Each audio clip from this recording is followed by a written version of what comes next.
वल आक़िबतु लिल्मुत्तक़ीन वस्सलातु वस्सलामु अला सय्यिदिल अंबियाइ वल मुरसलीन व अला आलिहि व अस्हाबिहि त्वय्यिबीन अत्ताहिरीन अम्मा बअद फ़अऊज़ु बिल्लाहि मिनश शैतानिर रजीम बिस्मिल्लाहिर रहमानिर रहीम।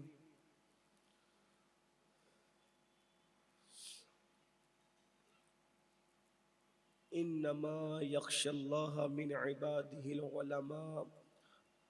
सदक़ल्लाहुल अज़ीम।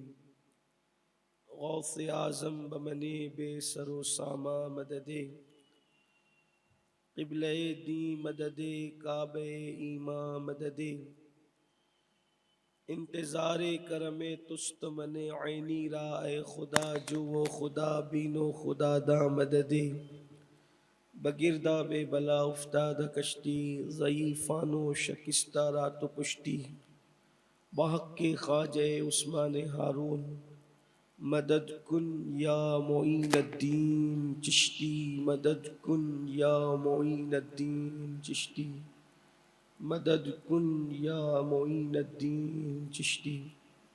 अस्सलातु वस्सलामु अलैका या रसूल अल्लाह। अस्सलातु वस्सलामु अलैका या नबी अल्लाह।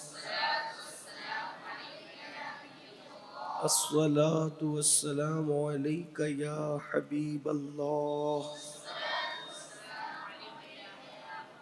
व अला आलिका व अस्हाबिका या नूर अल्लाह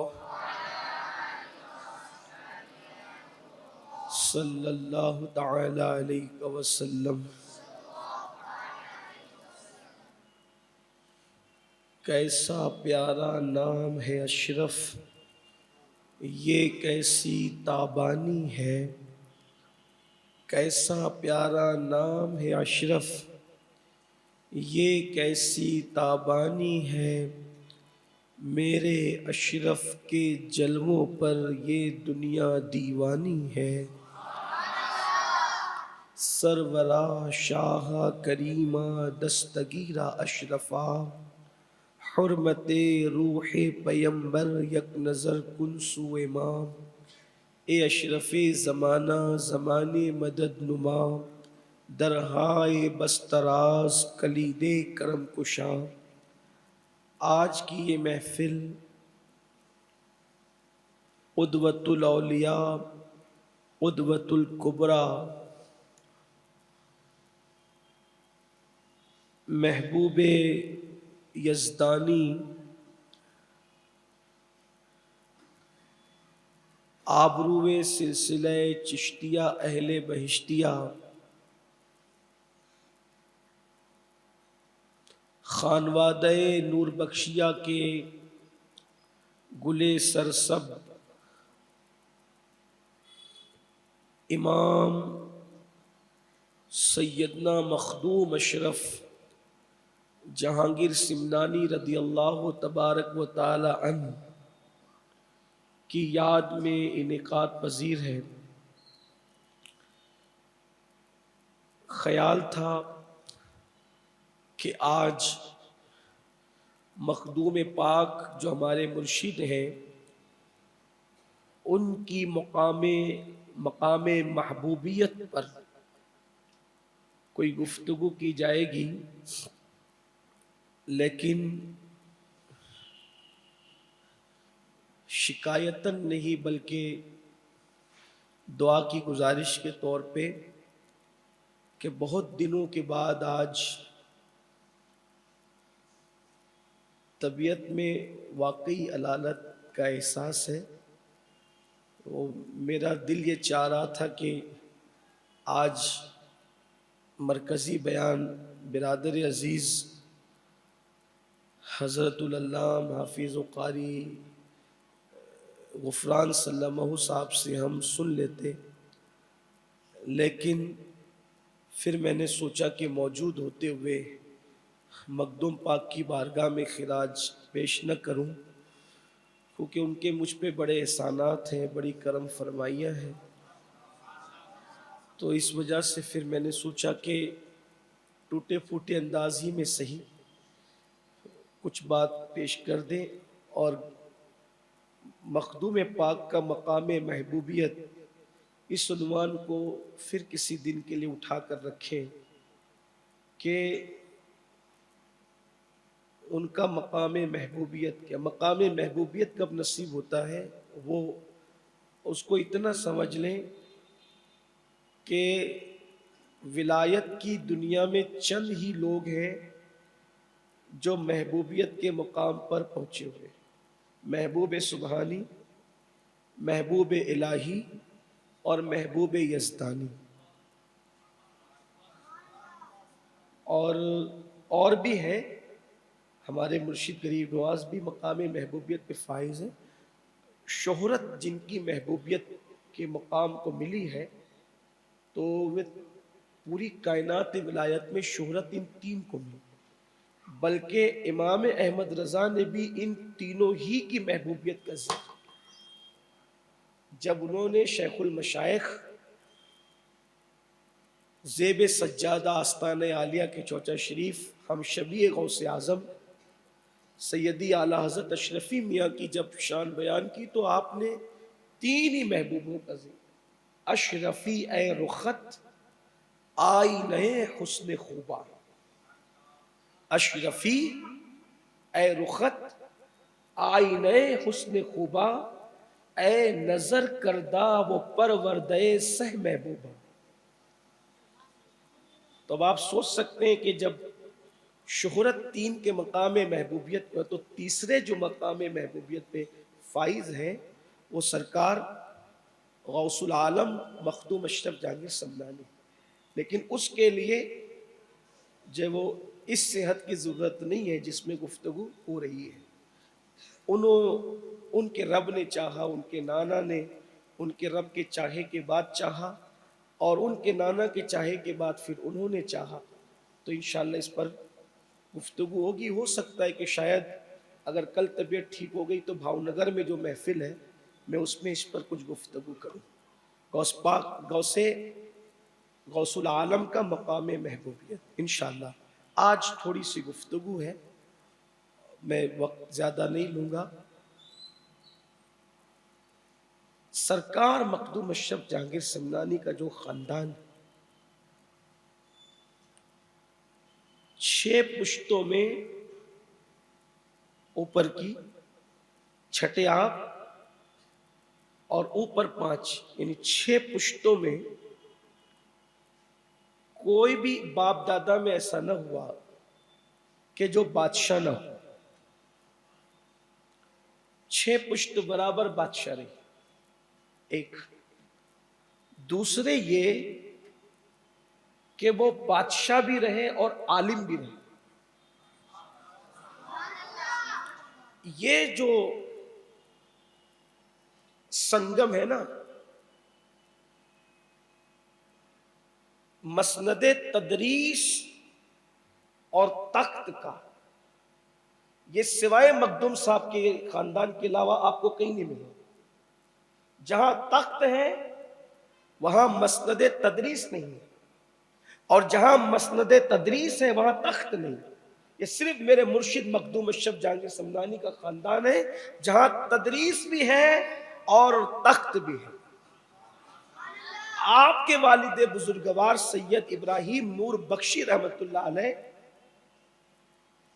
आप बादशाह भी थे और बादशाहत की जिम्मेदारियां निभाते हुए आप दौरे हदीस के तलबा को तालीम देते, उस दौर के मुहक्किकीन को पढ़ाते थे। आप मखदूम साहब के वालिद सैयद इब्राहिम नूर बख्शी रदी अल्लाह तआला अन्हु, और आपने अपने दौरे हुकूमत में 12,000 उलमा को पढ़ाया। जो मुहक्किक और उलमा आपसे फारिग हुए, किनके शागिर्द? हजरत इब्राहिम नूर बख्शी। सल्तनत की जिम्मेदारियां संभालते हुए हदीस और फिक्र की तालीम आपने दी। हो सकता आपके लिए ये कोई अहमियत की बात ना हो, एक उलमा के लिए अहमियत की बात बताते हैं। उलमा किराम के लिए हालांकि एक सबक सुनाने के लिए वो इससे बड़ी बातें जानते हैं। मखदूम साहब के खानदान के लिए मैं कोई नई बात तो बता नहीं सकता, लेकिन आपको भी हैरत होगी।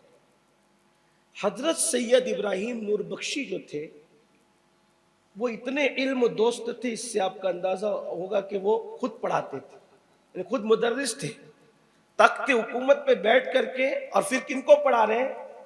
कुदूरी वगैरह नहीं पढ़ा रहे, नूरीजा वगैरह नहीं पढ़ा रहे, जो ये सब चीजों की तकमील करके आए। आप कहेंगे कि कुदूरी उस जमाने में थी, मैंने कहा उस जमाने उससे पहले से कुदूरी। हजरत महबूब इलाही निजामुद्दीन औलिया जैसे लोगों ने भी कुदूरी पढ़ी। ठीक, तो आप उलूम मुरव्विजा की तकमील करने के बाद जो उलमा आते थे आपके पास पढ़ने के लिए वो 12,000 की तादाद, और उस दौर के उलमा को आपने अपने सिमनान में बुला के रखा और एक किताब आपने तरतीब दिलवाई, उसका नाम है सबइया इब्राहिम शाह। सबइया इब्राहिम शाह, उस किताब जैसी किताब आज तक दुनिया में लिखी नहीं गई। वो किताब क्या थी? तवज्जो फरमाए, बड़ी मुश्किल है, इल्म की बात है, इल्मी बात है। अभी मैं आपके ज़ौक़ की बात करूंगा, लेकिन पहले मैंने जो आयत पढ़ी है, इन्नमा यख्शल्लाह मिन इबादिल उलमा, मखदूम साहब का खानदान जो इल्मी खानदान था उसको आप अंदाजा करें। ये जो सबइया इब्राहिम शाह है तो उसके अंदर 7 फनून पर एक ही किताब है। तवज्जो करना, अगर अहले इल्म अहले दानिश अल्लाह के हमारे प्रोग्राम में ख़ास तौर पर उलूम असरिया के तुलबा अच्छी तादाद में बैठते हैं, उनकी भी तवज्जो चाहता हूँ। ये सबइया इब्राहिम शाह जो है ये वो किताब है कि किताब एक ही है और फनून उसमें 7 है। 7 फनून पर एक किताब। पहले तो इल्म वाले जानते हैं कि किसी एक किताब में 7 फन बयान नहीं होते। उसमें कौन कौन से फनून थे?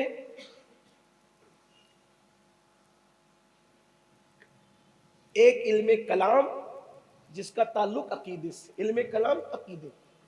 इल्म फिक्र जिसका ताल्लुक जायज और नाजायज से।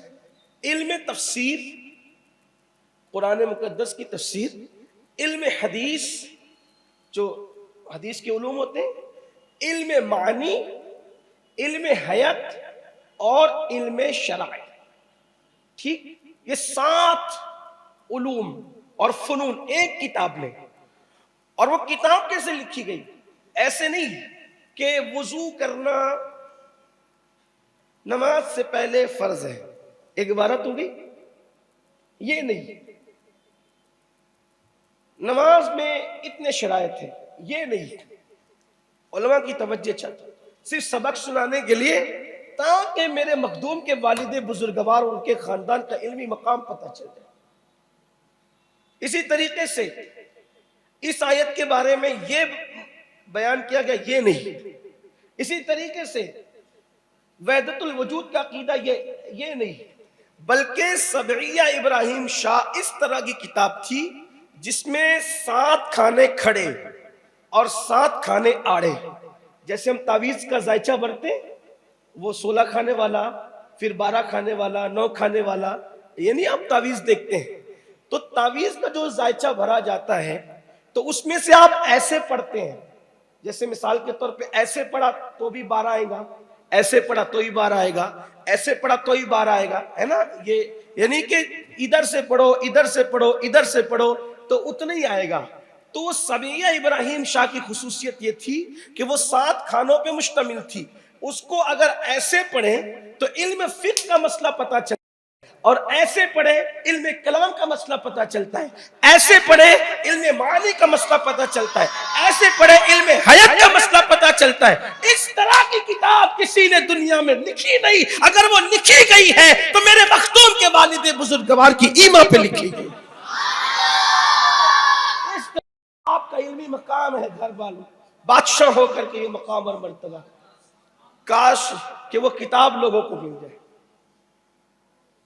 अभी उसका नाम रह गया, लेकिन किताब, और अगर वो मिल जाए तो हजरत नूरुलैन सैयदी अब्दुल रज़ाक मुर्शिद गिरामी कदर फरमाते थे कि उसके अंदर ऐसी चीजें हैं कि इंसान उसको पढ़ेगा तो इल्म का खजाना हाथ आएगा। मैं यहां हैरान हूं कि जब नूर बख्शी सादात के पास इल्म का ये आलम है, तो जिसकी जूतियां इमाम आदम सीधी करते होंगे उस इमाम जाफर सादिक के उलूम का आलम क्या। जाओ अंदाजा लगाओ अहले बैत के उलूम का, उनके फनून का, उनकी शान का। और मैं कहता हूं नस्ल में नज्म में सबने किताबें लिखी है, जायचे के एतबार से कोई किताब हो तो ला करके बता। ये शान है खानदान मखदूम, ये इल्मी मकाम और हुकूमती मकाम। महमूद गजनवी जो बादशाह था वो मेरे मखदूम अशरफ के खानदान का गुलाम था। यानी वो ये आजिजी वाली गुलामी नहीं, जैसे आप कहते हैं हम गुलाम है, ये वाली गुलामी नहीं। बाज़ाब्ता तौर पर मखदूम साहब का खानदान चूंकि ऊपर भी बादशाह रहा है ना, तो वो लोग महमूद गजनवी के खानदान के लोग गुलाम थे। मखदूम साहब के खानदान, गुलाम से मुराद वो नहीं खरीदे बेचे जाते थे, उस तरह से। इसीलिए मखदूम साहब कभी कभी जब बहुत खुश रहते, यानी अपनी जबान में मूड में रहते, तो फरमाया करते थे लोग महमूद गजनवी की बात करते वो तो मेरे खानदान का आजाद करदा गुलाम है। ये मखदूम साहब का, मखदूम साहब की बात। अब मखदूम साहब की तरफ आए, इल्म का क्या आलम था, उलूम के क्या कैसे दरिया बहाए। कुरान मुकद्दस का सबसे पहला तर्जुमा फारसी जबान में जिसने किया है वो मेरे मुर्शिद मखदूम अशरफ जहांगीर समदानी की जात। उनसे पहले फारसी जबान में कोई मुतरजिम नहीं मिलेगा आपको, तहकीक कर ले बात। यानी मखदूम साहब का ये तजदीदी कारनामा है। इसलिए मैं आज इल्म की बात लेकर के बैठा हूं कि इंटरनेट पर कुछ इस्लामी स्कॉलर इस तरीके से भौंकते हैं, इन सूफिया को आता क्या है। सूफी का मतलब कब्र के पास बैठ के चिलम लगाने वाला, लगा दम मिटे गम। और खबीसों ने तसव्वुफ को यही नाम दे दिया। हाथों के अंदर 10-10 अंगूठियां पहनने वाला 15-15 भी अगर पहन ले तो उसको कम पड़ती है। अभी कोई पहन के घूमे उसकी बात कर रहा हूं, कोई दुकान पे जाके चेक करे तो उसकी बात नहीं कर रहा।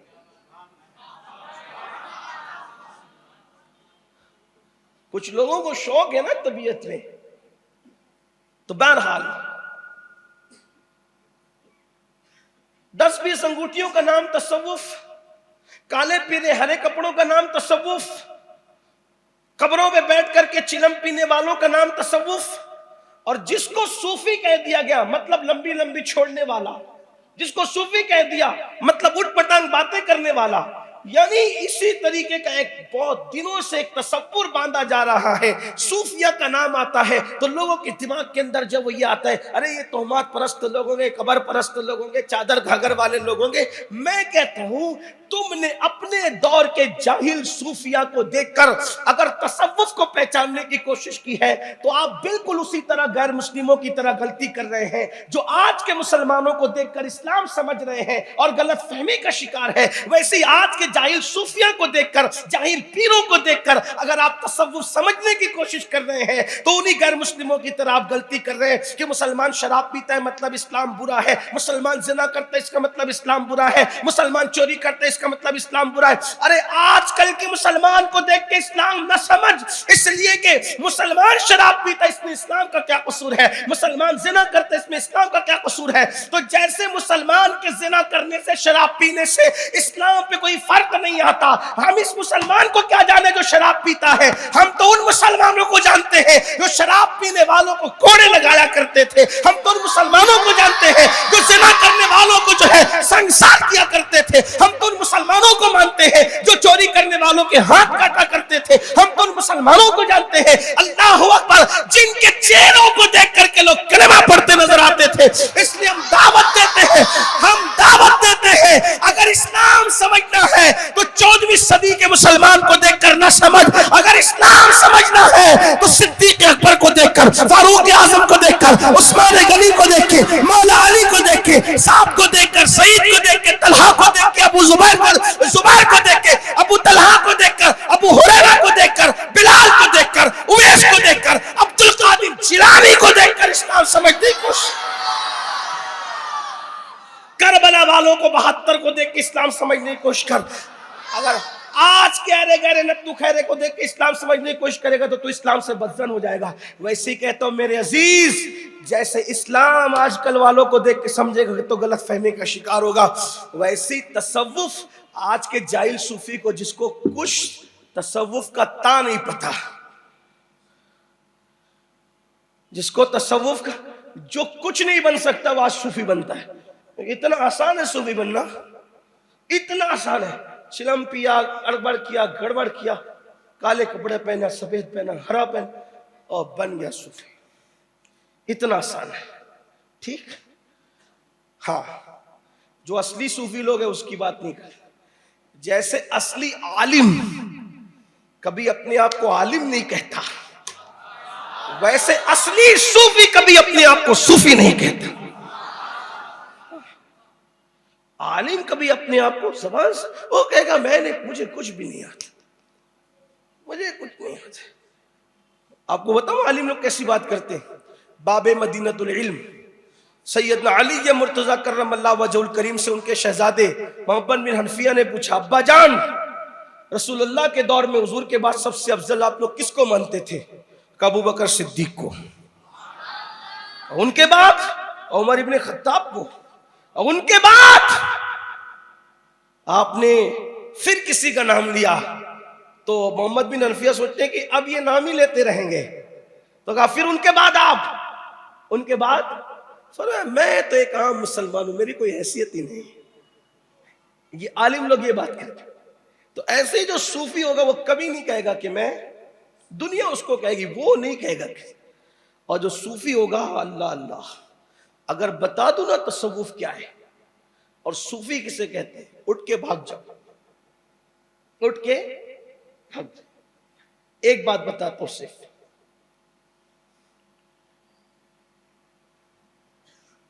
उलमा वो है जो कुरान पढ़ते हैं। तवज्जो, उलमा वो है जो कुरान, सूफी वो है जो कुरान पीता है, आलिम वो है जो कुरान का तर्जुमा करता है। तवज्जो करना, आलिम वो है जो कुरान का तर्जुमा करता है, सूफी वो है जो कुरान की तर्जुमानी करता है। तुमने वो घर जाके सोचा, तर्जुमा करने और तर्जुमानी करने में फर्क। मिसाल के तौर पे ऐसे कि ला तमशी फिल अर्दी मरहा, जमीन पे अकड़ के मत चल, ये तर्जुमा कर दिया आलिम ने। और अलल अर्दी हौना, वो जमीन पे अकड़ के नहीं चलते। किसके लिए कहा? वो इबादुर रहमान, जो सूफी अल्लाह वाले, अल्लाह के बंदे, वो अकड़ के नहीं चलते। आलिम ने कहा अकड़ के मत चलना, कुरान का तर्जुमा कर दिया, और सूफी ने चल के बता दिया कि आजिजी से चलते कैसे हैं। कुलू वशरबू वला तुसरिफ, खाओ पियो हद से मत पढ़ो, ये तर्जुमा आलिम ने कर दिया। लेकिन सूफी भूखे रह के, प्यासा रह के, रोजा रख के, कम खा के, कम पी के, पेट पे पत्थर बांध के बताता है कि वला तुसरिफ का मतलब क्या है। ये तर्जुमा नहीं कुरान। इसीलिए आपको कोई सूफी मेरी तरह मोटा नहीं मिलेगा, सूफी हमेशा आपको पतला मिलेगा। इसलिए कि जो नींद भर सोएगा, जो पेट भर खाएगा, उसने पतला कब होना है? पतला तो होना उसने है कि जो कायमुल लैल होगा, सायमुद दहर होगा। सूफी, अगर आपको कोई बंदा सूफी मोटा ताजा मिल जाए तो आप मेरी तकरीर उस पर चस्पा मत कीजिएगा कि आप सूफी नहीं हो सकते क्योंकि आप तो, आपका वजन से, ऐसा नहीं होता। कुछ कुछ सूफी ऐसे होते हैं जो मोटे ताजे भी होते हैं, दो चार लोग, सबकी बात नहीं करता। तो बात सूफिया पे चली, कहां पहुंच गई? तो मतलब बता, ये आपसे कहता हूं, याद रखना, ऐसे हंसा मत कर। किसी को भी दिमाग में लेके तकरीर करना या तकरीर सुनना, ये गिबत है। हम गिबत कर ले रहे, ये जनरल बात है। एक मर्तबा एक साहब ने मुझसे कह दिया, आपने हमारे खिलाफ तकरीर की। मैंने कहा वल्लाह कभी नहीं, तो कहा फिर? मैंने कहा मैं तो शराब के खिलाफ बोल रहा था, अगर आप पीते हैं तो आप पर चली गई, मैं क्या कर सकता हूँ? यही है ना। एक साहब कह रहे थे, इसी मजमे में बैठे हुए भी हैं, कहा जब आप तकरीर करते ऐसा लगता मेरे खिलाफ बोलते हैं। तो मैंने कहा मैंने तो कभी आपकी जिंदगी जांची नहीं, फकीर आदमी हूं मैं, जो दिल पे गुजरती है इस्लाह मुआशरा के लिए बोल देता।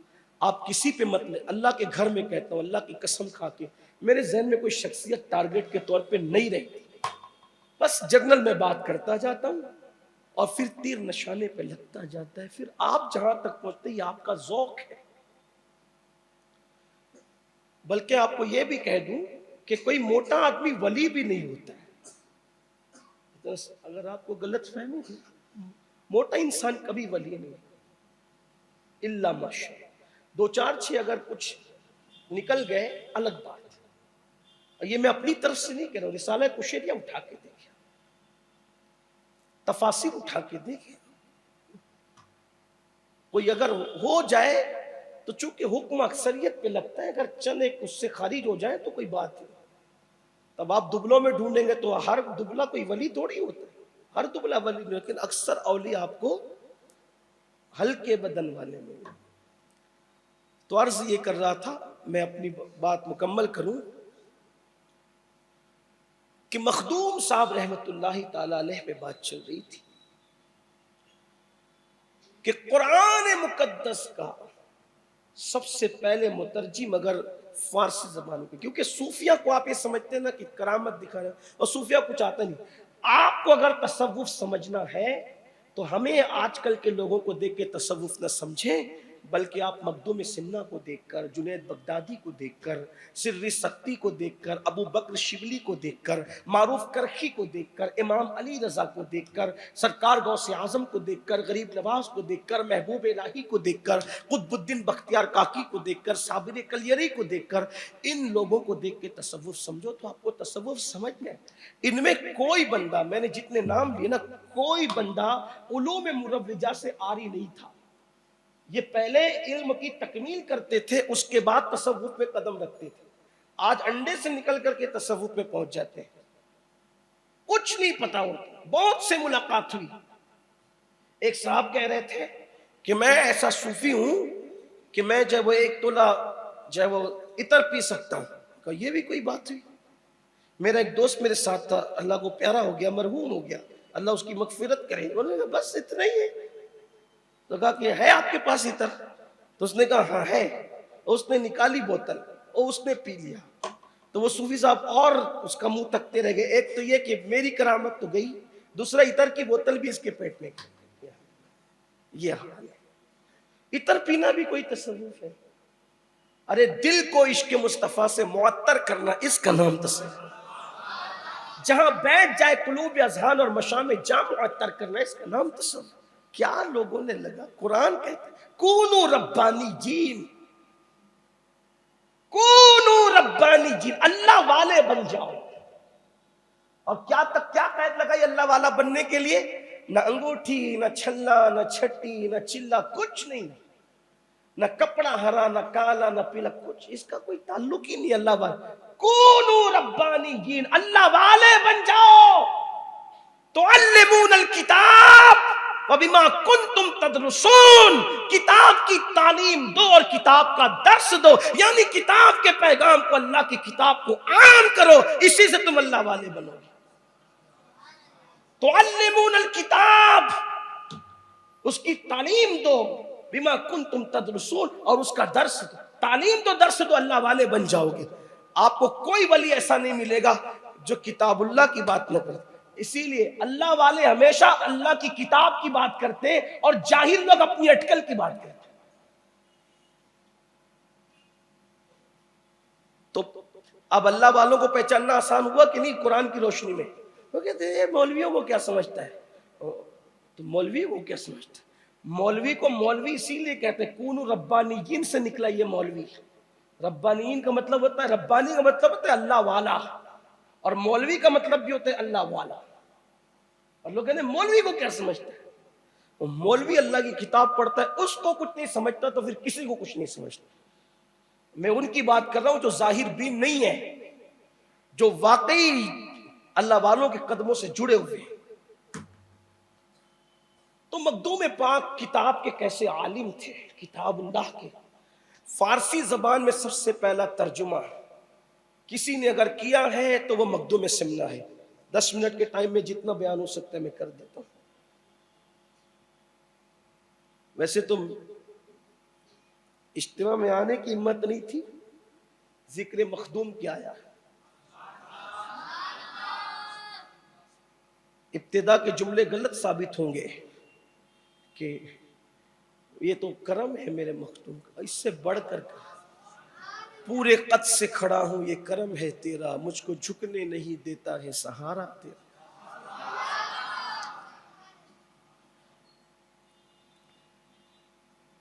पहले तर्जुमा करने वाले मखदूम सिमना फारसी जबान में। दूसरी बात, उर्दू जबान में सबसे पहले किताब लिखने वाले मखदूम सिमना। उर्दू जबान में सबसे पहले जिसने किताब लिखी उनका नाम है मखदूम अशरफ जहांगीर से। उठा के आप देख, पहला मुसन्निफ उर्दू जबान का। और सिर्फ मखदूम पाक की शान थी। आप टर्की गए, आप शाम गए, यमन गए, मिस्र गए, जहां गए, मखदूम साहब की खुसूसियत थी तकरीर करते थे तो उसी जबान में करते, और किताब भी लिखते थे तो उसी जबान में लिखते, और लोगों को पढ़ाते थे। आपका मिजाज था पढ़ा। अगर सफर में मुर्शिदी अब्दुल रज़ाक नूरुलैन साथ हो तब तो पढ़ाते थे, बहुत पढ़ाते। इल्म बहुत पसंद था, बहुत प्यार था इल्म से। इल्मी दोस्ती बहुत ज्यादा थी, इसलिए कि जिसको जो मिला इल्म से, इल्म के बगैर कोई चीज नहीं। जाहिल को जब आम लोग अपना दोस्त नहीं बनाते तो जाहिल को अल्लाह अपना दोस्त कैसे बनाए। और सिर्फ मखदूम पाक के मानने वालों, मखदूम सिमना के मानने वालों, एक वाकया सुन लो जो मुर्शिदी हुजूर अशरफी मियां रहमतुल्लाह अलैह ने लिखा है, गौर से सुन लो। सिर्फ दीनी उलूम पर तवज्जो नहीं थी, उस दौर के जो दुनियावी उलूम थे उस पर ही बड़ी मेहनत थी। एक मर्तबा चूंकि आपने अपने भांजे सैयदी अब्दुल रज़ाक नूरुल ऐन को अपना मानवी फर्जंद करार दिया था। आपने शादी नहीं की थी। जब शादी नहीं की तो जो आपके फर्जंद थे, मानवी बहन के बेटे, उनका सिलसिला नसब सरकार गौसे आजम शेख अब्दुल कादिर जिलानी से मिलता है।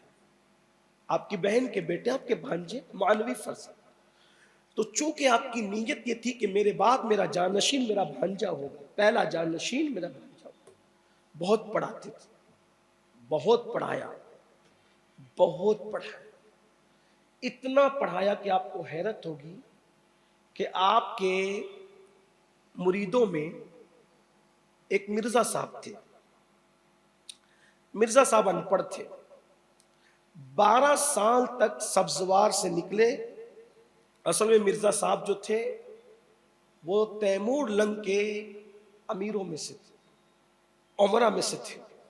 मखदूम साहब को देखा तो शैदा हो गए, सारी नौकरी वोकरी छोड़ करके मखदूम साहब के साथ हो। 12 साल तक साथ रहे। अब कुछ पढ़ा लिखा नहीं था, दीन के मामले में, मजहब के मामले में नहीं पढ़ा, दुनियावी तालीम हासिल की थी, दीन नहीं पढ़ा था क्योंकि बादशाह के मुसाहिबीन में से थे। 12 साल साथ रहे तो मखदूम पाक ने फरमाया, अब्दुल रज़ाक मेरे बेटे, 12 साल से एक आदमी अपने साथ रहता है और अनपढ़ जाहिल है वो दीन के मामले में, जरा तवज्जो तो डालो इस पर, इसमें तवज्जो डालो। खुद ने नहीं, सरकार अब्दुल रज़ाक नूरुल से फरमाया तुम तवज्जो डालो ताकि मैं चेक तो करूं कि तुम पहुंचे कहां तक और तुम लोगों को पहुंचा कहां तक सकते। सैयदी अब्दुल रज़ाक मुर्शिदी ने आंख बंद की और दिल की तवज्जो जब मिर्जा पे डाली तो उनके चेहरे से मशाइख, विलायत और करामतों के आसार जाहिर। मखदूम साहब ने लोगों से कहा, तुम इसको जानते हो, ये अनपढ़ है, इसको कुछ आता जाता नहीं था। कहा बिल्कुल जानते, 12 साल से देख रहे हैं। कहा ये इस वक्त तौहीद के दरिया में गोते लगा रहा है, आज इससे तुम इल्म का जो मसला पूछोगे वो सब तुम्हें जवाब दे। लोगों ने जो जो सवाल पूछा सब जवाब दिया। यानी किताबों से भी पढ़ाते थे, निगाहों से भी पढ़ाते, पढ़ाने का काम। बिमा कुंतुम तुअल्लिमूनल किताब बिमा कुंतुम तदरुसून। किताब को थाम लो। तो मखदूम साहब बड़े इल्म के आशिक थे। आप एक सफर में थे, उस सफर के अंदर अल्लामा बदख्शानी से मुलाकात। अब मखदूम साहब ये जो लोग थे ना, आपने 30 साल सफर में गुजारे। मखदूम साहब ने 30 साल सफर में गुजारे और दुनिया के बेशतर ममालिक का दौरा किया। मखदूम साहब ने इतना सफर किया कि आप ऐसे जंगलों में भी पहुंचे, आप खुद फरमाते हैं कि जहां मैंने इंसान के अंगूठे के बराबर इंसानों को दरख्तों में लटका देखा, मैं ऐसे मकाम पर भी पहुंचा। मखदूम साहब मसला यह है कि हमने अपने बुजुर्गों को चंद वाकयात के अलावा समझने की कोशिश ही नहीं, बस चंद वाकयात और उसी पर बस है। लेकिन हमें अपने बुजुर्गों की तरफ कि उनकी तहकीकात, उनका मामला, उनके मकाम, उनके मरातिब क्या है। आप फरमाते हैं कि मैंने देखा शीरी और फरहाद की कब्र तक भी आप तशरीफ ले, ये भी शीरी फरहाद का वाकया भी आपने बयान किया। बड़े अजायब व गरायब आपने देखे, बड़े लताइफ आपने देखे। तो मखदूम साहब जब लोगों से मिलते, जहां भी जाते वहां के उलमा से मिलते, मशाइख से मिलते, जिनसे सीखना होता सीखते, जिनको सिखाना होता सीखा। जैसे अल्लामा याफई से मिले, इमाम याफई, ये हमारे सिलसिले कादरिया के बड़े बुजुर्गों में, गौस पाक के खुलफा में ये आते। इमाम याफई बड़े बड़े मजबूत कादरी बुजुर्ग और बहुत शानदार हस्ती है। तो इमाम याफई रहमतुल्लाह अलैह से इल्म हदीस की सनद ली। शेख नजमुद्दीन कुबरा के शहजादे से मिले, उनसे इल्म हदीस की सनद ली। फिर दूसरों को सनद हदीस दी। यानी जहां देखते कि आदमी क्वालिटी है, सीखने में कभी शर्म नहीं। हालांकि 14 साल की इल्म में, 14 साल की उम्र में तमाम मुरव्विजा उलूम के आलिम हो गए थे। 7 साल की उम्र में आपने क़िराअत सबा के साथ हिफ्ज़ कुरान फरमाया और सिर्फ खुद हिफ्ज़ कुरान नहीं किया, 1000 लोगों को हाफिज़ कुरान बनाया 1 साल के अंदर। और ये क़िराअत सबा पर 7 क़िराअतों पर हाफिज़ कुरान बनाया। ये लोगों को हफ्स पर पढ़ते पढ़ते कम से कम 3 साल लगते हैं, अपने 7 क़िराअत पर 1000 उफ़ाज़ बनाए 1 साल के अंदर। बड़ी हस्ती, बड़ी शान मेरे मखदूम की। अल्लाह तौफीक दे तो चौखट पे हाजिरी दो। मेरे मखदूम फरमाते हैं, जो अकीदत के साथ मेरी चौखट पे आएगा अल्लाह उसकी बदबख्ती खत्म कर दे। बदबख्तियों का खात्मा चाहते हो, मखदूम पाक की चौखट पे अदब से जाओ। हमारे लिए तो उन बुजुर्गों की आस्तानी। तो जब उलमा से मिलते, मशाइख से, जिससे सीखना सीखते, जिससे सिखाना, बड़े हादसे भी वो मिलने मिलाने, जाहिर सी बात है। 2 बर्तन मिलेंगे तो कभी कभी टकरा भी जाए, और जिसने टकराने की कोशिश की उसकी औकात याद दिलाती है। मखदूम थे, एक मर्तबा रोम पहुंचे। जब रोम पहुंचे तो आरिफ रूमी की खानका में क़याम था। जलालुद्दीन हमारे मुर्शिद, सिलसिले कादरिया के बड़े बुजुर्ग। हम लोग कोई मुतासिब कादरी नहीं है, लेकिन कादरियों के यहाँ क्या हस्तियां हैं। इब्ने अरबी कादरी है, जलालुद्दीन रूमी कादरी है, इमाम याफई कादरी है। वैसे तो आप देखें तो उम्मत की 90% आबादी के सूफिया कादरी, जो और सिलसिलों के मुरीद हैं, लेकिन वो भी सिलसिले कादरिया के फैज़ याफ्ता। हज़रत महबूब इलाही हज पे गए तो सिलसिले कादरिया में आपने खिलाफत ली, आप खुद भी कादरी। सरकार साबिर कलियर तो कादरी नसब है। अल्लाह ने कादरियत को बड़ा, मेरे इमाम कहते हैं, हाय हाय फरमाते हैं, मजरे चिश्त बुखारा वो इराक व अजमेर, कौन सी किश्त पे बरसा नहीं झाला तेरा। राज किस शहर में करते नहीं तेरे खुदाम, बाज किस नहर से लेता नहीं दरिया तेरा। तो किसी के मिटाए से मिटा है ना मिटे, जब बढ़ाए तुझे अल्लाह ताला तेरा। बड़ी शान है मेरे मुर्शिद गौसे आजम, जो उनसे जुड़ा अल्लाह ने बड़ा इनाम फरमाया। तो आरिफ रूमी जलालुद्दीन रूमी की खानका में क़याम किया। आरिफ रूमी के बेटे सज्जादा नशीन थे, बड़ी इज्जत के साथ उतारा, क्योंकि कद्र वालों की कदर अहले कद्र जानते, फजल वालों का की कदर अहले फजल जानते, बड़ी इज्जत से उतारा। और दूसरे दिन दावत रखी खानका में शायान शान शेखुल इस्लाम, जो रोम के शेखुल इस्लाम थे, उनको भी मदऊ किया कि एक सही नसब सैयद बहुत बड़ा आलिम आया है, रोम की सरजमीन पे आरिफ रूमी की खानका में ठहरा है, इसलिए सब उलमा मशाइख को दावत है। शेखुल इस्लाम साहब आपको भी। शेखुल इस्लाम घर से निकले तो जोम था इल्म का, कुछ लोगों को चूहे कूदते रहते इजहार उलूम के लिए, इतना बड़ा आलिम आया, मैंने भी कुछ उससे बात कर ली, और ऐसी बात करूंगा पूरे भरे मजमे में सवाल करूंगा, कोई जवाब नहीं दे पाएगा। वो अशरफ बड़ा आलिम आया, इतना बड़ा आलिम है। अब मखदूम साहब,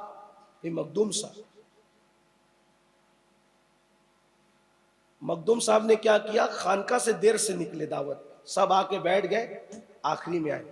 आखिरी में आए तो जैसे ही अंदर दाखिल हुए, सब लोगों ने नॉर्मल देखा मखदूम साहब को, लेकिन शेखुल इस्लाम ने देखा कि मखदूम साहब दरवाजे पे खड़े हैं। सज्जादा साहब कह रहे हुजूर तशरीफ लाए, रुको भी। मखदूम में से एक मखदूम निकले, फिर उसमें से और निकले, उसमें से और निकले, उसमें से और निकले, और निकले, और निकले, कहीं एक दिखे तो शेखुल इस्लाम, तो जाहिर सी बात है हालत क्या हुई होगी, सारा इल्म का घमंड और गुरूर चकनाचूर हो गया। मखदूम साहब से उन्होंने कहा हुजूर तशरीफ लाए, कहा इनमें से किससे पूछोगे, पूछ लो जितना पूछना है।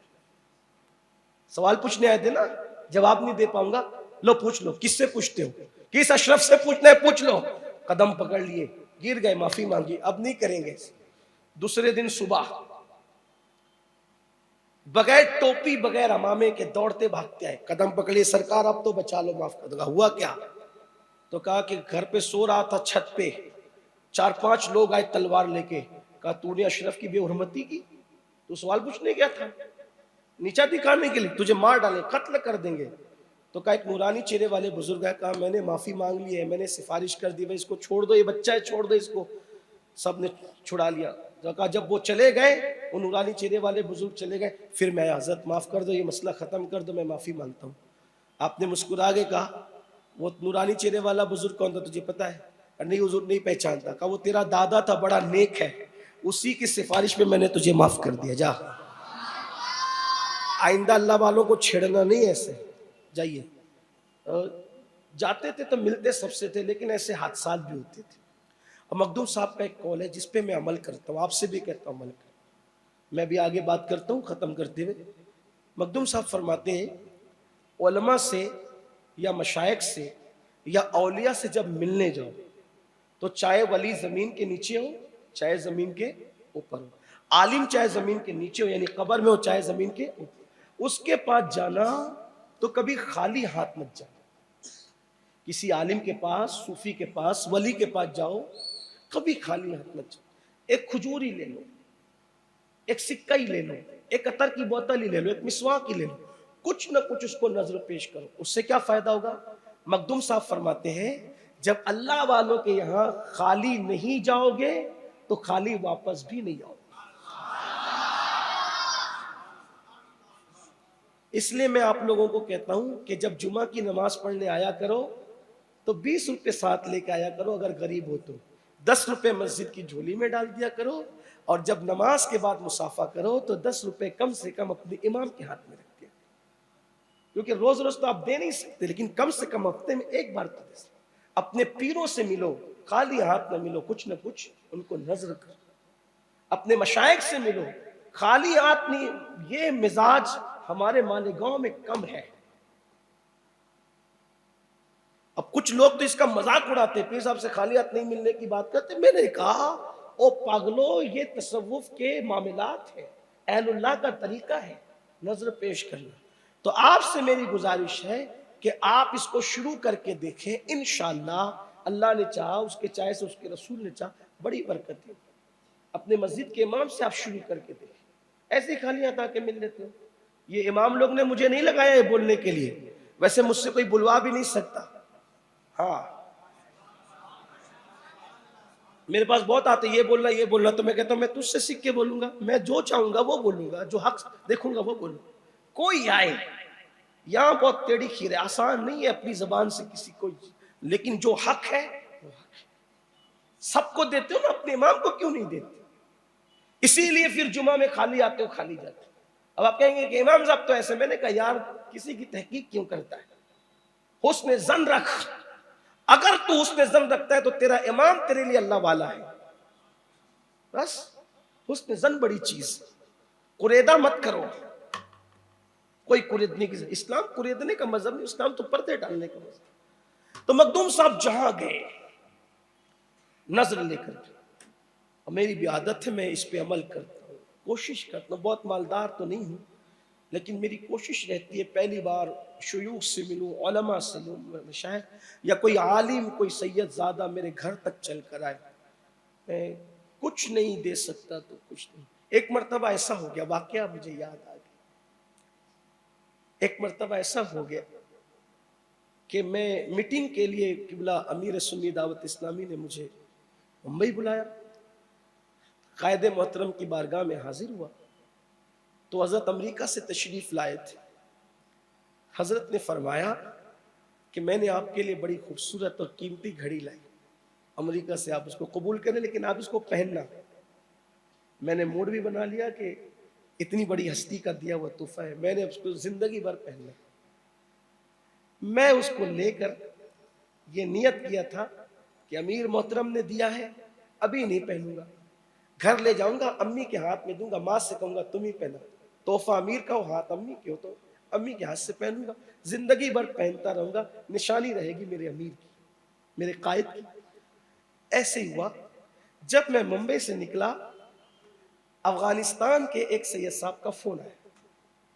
उन्होंने फरमाया मैंने सुना है कि आप मुंबई में हैं और मैं आपसे मिलना चाहता हूँ, 2 मिनट 5 मिनट का जो टाइम दे दें, मैं मुलाकात करना चाहता हूँ। मैंने कहा सैयद आप 2 मिनट 5 मिनट की बात करें, अफगानिस्तान से चिश्त से आए हो, मेरे मुर्शिदों के मुर्शिद की औलाद में से हो, मेरे मखदूम ज़ादों के मखदूम ज़ादे हो, मेरे मखदूमों के मखदूम ज़ादे हो सराखों पर, लेकिन मैं इस वक्त मुंबई से निकल चुका हूँ और मैं भिवंडी और मुंबई के दरमियान हूँ।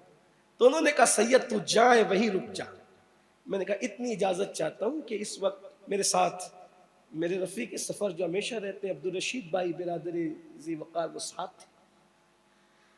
साथ में मैंने कहा सैयद बादशाह आप कहते हैं जहाँ वहीं रुक जा, लेकिन ये तो जंगल है और मैं दोनों के दरमियान में ऐसे रास्ते पर हूँ, यहाँ रुकूंगा तो कहाँ रुकूंगा, इतनी इजाज़त दे दे कि मैं आगे किसी ढाबे पर आपका इंतज़ार कर लूँ। और उन्होंने कहा ठीक है, ढाबे का नाम बताया, बोला मैं अभी आया अपने ड्राइवर को लेकर, और तशरीफ़ लाए। अब वो जैसे जैसे उनका फ़ोन आता था कि यहाँ तक पहुँचे और यहाँ तक पहुँचे, मेरे दिल की धड़कन तेज़ होती थी। कहा या अल्लाह पहली मुलाकात है, चिश्त का शहजादा है, गरीब नवाज के मुर्शिदों की औलाद में से है, मैं इसको दूं क्या, मेरे पास तो कुछ है नहीं, इसमें खाली हाथ मिलूं कैसे? इत्तेफाक ऐसा था, सफर में था, खाली हाथ फौरन दिमाग में आया अमेरिका की घड़ी तो मेरे पास है, कहा कि यही दे देना चाहिए। अब एक तरफ ये था अमीर की निशानी थी, दूसरी तरफ सैयद बादशाह का इकराम था। तो मैंने कहा अमीर पर तो मेरा हक है, मेरे रूहानी बाप की तरह है, जब चाहूँगा ले लूँगा, लेकिन ये सैयद बादशाह मिलेगा कब? मेरे गरीब नवाज के मुर्शिदों की औलाद में मेरा भी मुर्शिद ज़ाद मिलेगा कब? तो मैंने खुश हो गया, बस मैं मुतमईन हो गया कि मेरे मखदूम ने जो मुझे नसीहत फरमाई मुरीदों को कि खाली हाथ किसी अल्लाह वाले से नहीं मिलना, मेरे पास अब कीमती चीज़ थी, मैंने पहनी भी नहीं। जब वो तशरीफ़ लाए मैंने उनको नजर की, उन्होंने कहा अरे ये क्या पेश करते? मैंने कहा ये हमारे बुजुर्गों की रिवायत है, आप इसको कबूल फरमाएं। आप यकीन जानिए मैंने उनको वो पेश किया, मैंने बताया कि ऐसा ऐसा ये तोहफा था। हालांकि मेरी ये भी आदत नहीं कि किसी का तोहफा लेके किसी को नजर करूं, ये भी मेरी आदत नहीं, लेकिन चूंकि उस दिन मैं मजबूर था, इतनी शख्सियत का, बड़ी शख्सियत का तोहफा, बड़ी शख्सियत के, बड़ी चीज, बड़ी शख्सियत की बड़ी चीज के पास जाना था, तो मैंने कहा चलो इतना तो हो जाएगा। मैंने दिया। वल्लाह आपसे कहता हूँ कि उस सैयदजादे ने इतनी खुशी का इजहार का कि मैं हिंदुस्तान में जहां जहां गया किसी ने ऐसा नहीं किया। तो उनकी जबान से बेसाख्ता निकला, अल्लाह दोनों जहान में कभी तुझे किसी का मोहताज न करे। मैंने कहा अपना काम हो गया, न खाली गया न खाली। इससे बड़ी बात क्या है, दोनों जहान में अल्लाह तुझे किसी का मोहताज न करे। आपसे कहता हूं मिजाज बनाओ। मैं ये नहीं कहता हजारों दो, लाखों दो, नहीं, अपनी हैसियत के मुताबिक। 1 ही रुपये की हैसियत है, बुजुर्गों को घर पे बुलाओ, 1 ही रुपया। मेरे मखदूम का फरमान, मेरे मुर्शिद का फरमान है, जब बुजुर्गों के यहाँ खाली नहीं जाएगा तो खाली कभी लौट के नहीं। इसीलिए गरीब नवाज में जाओ, मखदूम साहब में जाओ, फूल लेकर जाओ, चादर लेकर जाओ, अतर लेकर जाओ। कुछ लोग कहते हैं ऐसा हो जाता है, वैसा हो जाता है। मैंने कहा खोद मत, पूरे देंगे तो भी बहुत कुछ हो जाता है। हमारा काम इतना है, उतना ही कर। हमें तो गरीब नवाज को तोहफा देना, महबूब साहब को तोहफा देना, मखदूम साहब को तोहफा देना, बख्तियार काकी को तोहफा देना, बाकी उसके साथ फिर बाद में जो चाहे जो बंदा करे वो जाने, उसका रब जाने, हमें क्या करना है। हमने अपना काम करना है बस। खाली मत जाओ। मेरी बात नहीं, मेरे मखदूम की ज़बान है, खाली नहीं जाएगा, खाली वापस नहीं। अल्हम्दुलिल्लाह, अगर मेरी हाजिरी गरीब नवाज की बारगाह में एक दिन में 3 मरतबा भी होगी अंदर, तो मैं 3 मरतबा के 3 मरतबा खाली हाथ नहीं जाऊंगा, मैं लेकर जाऊंगा। वजह, लोग कहते हैं यार इल्म वालों के तबक़े से ताल्लुक रख करके तू ऐसा करता है। मैंने कहा ये इल्म वालों ही की बात है। इल्म वाले ने कहा, कुदवतुल कुबरा ने कहा खाली हाथ नहीं जाएगा, तो खाली हाथ वापस भी नहीं आए। बात खत्म करता हूँ, वो टाइम भी हुआ, अब ज्यादा हुआ। तो अल्लामा बदख्शानी से मुलाकात हो गई, यही बात चल रही थी। आप उलमा मशाइख से मिलते थे तो कोई अड़गम दड़गम बातें क्या होती थी वहां? कुछ नहीं, वहां तो इल्मी मुज़ाकरे होते, डिबेट होती थी, इल्मी डिबेट होती, इल्म की बात। इल्म वाला बैठता है तो इल्म ही की बात। आजकल भले ही अगर चल पड़ा है ट्रेन, ये ऐसा वो वैसा, वो वैसा वो वैसा, आजकल चल पड़ा है, लेकिन इल्म वाले मिलते थे तो इल्मी बात कर। अल्लामा बदख्शानी से मुलाकात हुई। बदख्शानी से जब डिबेट हुई तो पता चला कि बदख्शानी ऐसा बदख्शा का लाल है कि जिसको रियाजी के उलूम पर बड़ी महारत है। तवज्जो करना, रियाजी के उलूम पे बड़ी महारत। अब हुजूर मखदूम पाक कुरान हदीस की तालीम तो हजरत नूरुल को खुद ही पढ़ा रहे थे, उनके अलावा तो अब किसी की जरूरत भी नहीं थी। सरकार नूरुल को किसी की जरूरत भी नहीं थी। लेकिन जब देखा कि रियाजी के उलूम इनके पास बड़े इनफिरादी हैसियत के साथ है, तो अल्लामा अब्दुल रज़ाक नूरुल हमारे मुर्शिद ने कहा हजरत ये रियाजी में मैं जितना जानता हूँ इससे बहुत ज्यादा जानता हूँ, मैं कुछ सीखना चाहता हूँ। तो इनको साथ ले लिया। अब साथ ले लिया तो रियाजी पर अभी तमहीद चल रही थी, तमहीद मुकम्मल हुई, मुकद्दमा मुकम्मल हुआ। अब अस्ल उलूम, अच्छा बस 2 मिनट की बात। अस्ल उलूम बाकी थे, रियाजी का फन बाकी था। और अल्लामा बदख्शानी अल्लामा होने के साथ, इल्म वाले होने के साथ, वो ताजिर थे, माल तिजारत बेचते थे। तो उन्होंने कहा कि भाई अब मैं रुक नहीं सकता, तवज्जो करना, ध्यान देना, मैं रुक नहीं सकता। तो क्यों नहीं रुक सकते? कहा ये मेरा माल तिजारत है, मुझे इसको जाकर के रोम में बेचना है, फिर रोम से खरीद के माल चीन में बेचना है। वो अल्लामा थे, तिजारत कर। आज अगर कोई मस्जिद का इमाम मस्जिद की शॉपिंग में भी टोपी की दुकान खोल के बैठ जाए, मुसल्ली बात करते, इनको क्या जरूरत है? तू 50 कारोबार करेगा, मस्जिद के इमाम ने टेलर की दुकान पे बैठ के या शॉपिंग के अंदर टोपी की दुकान, अतर की दुकान कुछ कर लिया, तो इनको खुलबली में ये, इनको क्या जरूरत है? इनको क्या, तुझे लाखों की जरूरत है, इसको नहीं, इसके बच्चे नहीं। कौन की फिक्र ही अजीब अजीब धुतकारी में फिक्र है। यहूद और नसारा का दिमाग लेकर के बैठे इस्लाम। ना आलिमों का अच्छा देखते हैं, ना बुजुर्गों का अच्छा देखते। अगर इमाम के हाथ में अच्छा मोबाइल आ गया, दूसरी से तीसरी बार इमाम उमरा के लिए चला गया, कहां से आवत है इनके पास? अरे तो तोके इतना मिला था, तो वो आगे खड़ा रहा था ना, ओके नहीं मिलिए। कहां से आवत? वो आगे खड़ा है। जब तू पीछे वाले को इतना मिलता है तो आगे वाले को कितना मिलता? इमाम साहब हर जुम्मे को नया जुब्बा पहनते, तो तुझे इतना देता है तो उसको नहीं देता। दिमाग बड़ा करो, जहन में उसरत रखो। ये क्या छछुंदरी सोच पाल रखी है? जहन बड़ा करो, दुआ करो। मैं कार में घूमता हूं, मेरा इमाम भी कार में घूमे। मैं पल्सर चलाता हूं, मेरा इमाम इससे बेहतर पल्सर चलाए। मैं कपड़े अच्छे पहनता हूं, मेरे इमाम। इमामों का अच्छा सोचो, अल्लाह तुम्हारा अच्छा करे। अवाम का अच्छा सोचने पे जब अच्छा मिलता है, तो इमाम का अच्छा सोचने पे कितना अच्छा मिलेगा। अल्लाह कौम को तेक तौफीक दे। तो बहरहाल अल्लामा बदख्शानी ने कहा मुझे जाना है रोम, वहां माल बेचकर वहां से खरीद के जाना है चाइना, चीन जाना है। सरकार मखदूम साहब ने बोला अल्लामा इधर आओ, मेरा बेटा पढ़ना चाहता है रियाजी, तुमको ये माल बेचना है रोम में, वहां से खरीदना है और वहां से बेचना है चीन में। हिसाब लगाओ भाइयों। आपने अपने मुरीदों से खुलफा से कहा ये अपना ये जो माल इनका है ये रोम में बेचेंगे तो कितने में बिकेगा? इतने में। फिर वो माल कितना क्या खरीदना है? भाई इतना इतना ये खरीदना है। चीन में बेचोगे कितने में बिकेगा? इतने में। उस पर मुनाफा कितना होगा? का इतना। का मेरे अब्दुल रज़्ज़ाक को जितना पढ़ना चाहता है रियाजी सब पढ़ाओ। आपने फरमाया 1,20,000 सोने के सिक्के मैं तुमको उसके एवज में दूंगा, रियाजी पढ़ाओ। 1,20,000 दिया, जितना माल बेचकर मुनाफा कमा करके जितना हो सकता था 1,20,000 दिया। उस दौर के 1,20,000 सोने के सिक्के दीनार दिए। और जब पढ़ा करके अल्लामा जाने लगे तो कहा अल्लामा इल्म की कोई कीमत नहीं होती, मजीद बुला करके 1,20,000 दीनार और अता फरमाए। 2,40,000 सोने के सिक्के अपने मानवी बेटे अब्दुल रज़्ज़ाक को रियाजी पढ़ाने के एवज में अता फरमाए। आज की तारीख के हिसाब से जोड़ लो कितना होता है। लोग कहते हैं मखदूम साहब सल्तनत छोड़ करके, दुनिया कोई हाथ में नहीं थी, मखदूम साहब सल्तनत छोड़कर भी इतना पैसा साथ लेकर के चलते थे कि अल्लाह बदख्शानी जैसों को 2,40,000 सोने के सिक्के सिर्फ रियाजी पढ़ाने के बदले में अता करते। आज अगर मदरसे से ये ऐलान हो जाए कि 50 रुपया फीस हो गई, इतना इल्म दोस्ती नहीं रह गई। अल्लाह के बंदो इल्म की तरफ आओ, इल्म के बगैर कुछ मिलना नहीं है। मजीद उन्वान अधूरा रहता है। मुझे वक्त पे जाना है। मैं सिर्फ आज इस महफिल में शरीक होने के लिए आया था, ताकि मैं पहुंचा भी शायद असर में हूँ और मुझे फिर से वापस 7:15 बजे की फ़्लाइट पकड़नी है। इस वजह से मैं अपनी गुफ्तगू, हालांकि अब मेरा दिल चाह रहा है कि मखदूम साहब की इल्मी दोस्ती पे मज़ीद गुफ्तगू करूँ, लेकिन वक्त अब उसकी इजाज़त नहीं देता।